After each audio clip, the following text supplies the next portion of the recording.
In this manga, people are turned into plants. The year is 20XX. The world has been covered in thick, dark clouds, blotting out all the sunlight. Humanity has lived in a pitch-black world for over 100 years. With no sunlight to be found, the lush plants and fauna around the world are dying, withering away without the sun's warm embrace. Oxygen on the planet becomes scarce. There are zones that are considered completely dead, barren, and unlivable. The world needs air, and badly. The best scientists in the world put their heads together and make an amazing breakthrough. Transfloration. You probably already guessed what that is. A normal person, like you or me, can undergo surgery to have a seed put inside their belly, eventually turning them into spiriflora. These spiriflora supply the world with the oxygen it so desperately needs. People who undergo the surgery have 2 years before they fully turn into spiriflora, and they have a cool 10 million yen to blow in that time. Would you do it? Full Night is a manga about mortality, the value of life, what we live for, the greater good, and a million other things that your English teacher was talking about when you were asleep and drooling on your textbook. This is a dark manga that does not shy away from the terrible stuff in life. Also, it's set in a dystopia, but not in the cool cyberpunk e-girl everyone has a gun kind of dystopia, but more in the world is absolutely f***ed and no one knows how to fix it kind of way. Every single character in this manga hates their life, and not like an emo scene teenager from 2007. They go to work every day, slave away for too little pay, and walk home in the pitch-black darkness, only to do it again tomorrow. The prize of transfloration is waved in their faces over and over again. Like that cyborg guy looking at the hologram girl from that one movie. You know, the one that that guys always use to show that they're lonely? Yeah, that guy. That's totally how it is, bro. That's how it is for Toshido, at least. He works at a dead-end factory job every day, and comes home to his mentally ill mother, who tries to kill him every day. And one day, it just gets to be too much. Hey, you can just give up and get 10 million yen. Just become a plant, bro, and get 10 million yen. You would look really good with branches coming out of your head. Get that bag. Submissive and plantable. Sacrifice yourself so others Your may life's live. gonna suck anyways. Why not become a shrub, am I right? Hey, listen, there's 10 million bucks out there with your name on it and a beautiful pot for you to spend the rest of your life in. 10 million yen. 10 million yen. 10 million yen. 10 million yen. 10 million yen. You know what? Fine. 10 million yen. Toshido visits the Transfloration Institute and applies to be transflorated, but only those who are close to dying can be approved. So Toshido decides to drink industrial sewer water to ensure that he's selected.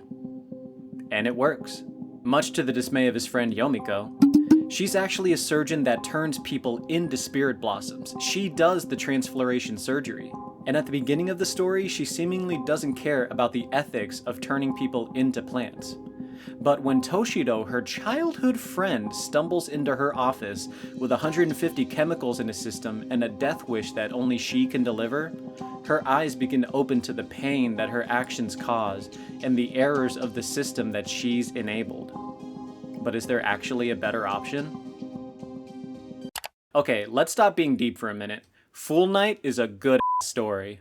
The characters are some of the best I've ever seen. The writing is super good. There's this layer of intrigue and mystery over everything that the characters are in. The storylines are solid and engaging. The setting is gritty and interesting while remained grounded and doesn't suck its own too much. There's plenty of death and loss and tragedy that always leaves you on the edge of your seat, wondering if your favorite character is going to get turned into mulch for another character's plant. One of the best parts of this story is how fleshed out the world is. It seems like the author thought of every little thing and has a million ideas under the hood. Like, there's a Spiriflora application process, but not everybody can be selected. It's a very exclusive club to become a Venus flytrap. There's heating pipes under the city since there's no sun to keep things warm, but there's no heating pipes in the poorer cities, which means there's been poisonous snow that's been sitting still on the ground for over a century. Cell phones are pretty much non-existent since they can't cut through the clouds that have been covering the Earth for 100 years, which means communication communication isn't as easy or accessible, and it means there's no internet despite this taking place in the future, which is honestly pretty freaking cool. Most people who get the transfloration surgery actually get robbed of their money, so these people get the surgery, get the bag, and then get robbed, and they just have a death sentence for the next 2 years of slowly turning into a plant, which is also what happens to Toshiro, but we'll get back to that in a second. In some places, children are forced to become spirit blossoms to financially support the rest of the citizens. Dude, what? Yeah, I know. Since there's barely any oxygen, every single room and building in this world has to have a spirit blossom in it, otherwise people will literally suffocate. Which means that in every scene, there's a spirit blossom in the background, which means in every single scene of this story, and in every single room of this world, there is a corpse that has been turned into a plant that they need to survive. Also, there's an underground human furniture ring that makes furniture from people. Do you see why this story is so crazy? And that's not even the coolest thing. Not even close. If you've read it, you know what I'm talking about, but oh my god, dude. But anyways, back to Toshiro. So remember when he got jumped in an alley like the Joker did before they screwed him up in the second one? Yeah, they took all of his cash. But there's one little thing that even he didn't know that makes him different from every single other person who's been turned into a plant. He can talk to other spirit blossoms. Yeah, my man speaks to plants. Do you talk to plants? Okay, in any other story that would be boring as fuck, but I promise you it's really cool here. This ability that Toshiro has opens up a lot of different avenues for unique storytelling, because these spirit blossoms used to be people, and now they can finally be understood, and a lot of them didn't go to the grave with everything resolved. So there's plenty of opportunity here for interesting stories. It's like listening to your grandpa talk about losing his arm in the Civil War to a cannonball from the British. I get that, grandpa, I get that, that's really sad, but I just want to read my anime book, okay? Toshiro's ability to speak to Spiriflora is used in a few surprising ways too, which are a lot of fun to see, and they also give Toshiro's now shortened life a new purpose. He joins the Transfloration Institute and starts solving cases with his special powers. This man's the Plant Whisperer. In Toshiro's impending death, he finds new life. To improve upon this awful world he's in, one bush at a time. If you're looking for a world with lonely, broken people who are just trying to get by, this is it. Each character represents a different reaction to the world they live in that somehow brought them all to where they are today.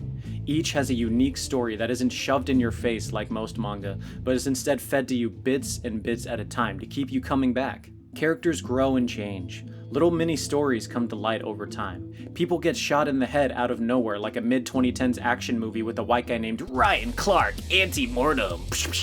If you want some body horror with a side salad of sad life to distract you from your sad life, this is it, my friends. Look no further. This is Fool Night.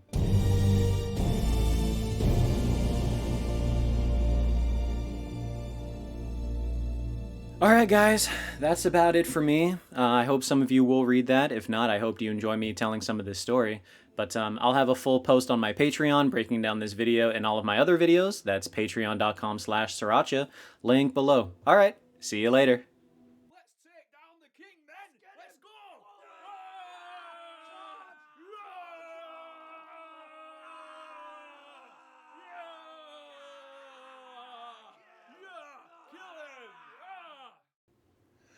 Yeah, kill him!